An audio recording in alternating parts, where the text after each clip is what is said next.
D'abord, les partis ont constitué un oligopole. Il y a des oligopoles dans le domaine économique et des oligopoles dans le domaine politique.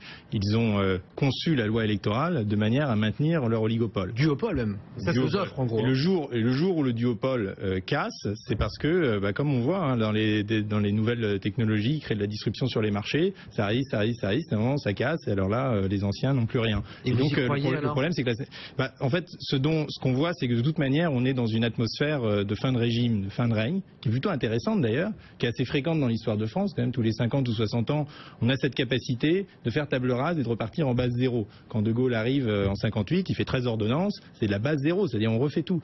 Et aujourd'hui, on voit très bien que les empilements de codes et de législation qu'on a sont irréformables. Vous ne pouvez pas réformer, vous tirez un fil et vous détricotez quasiment l'ensemble de la nation.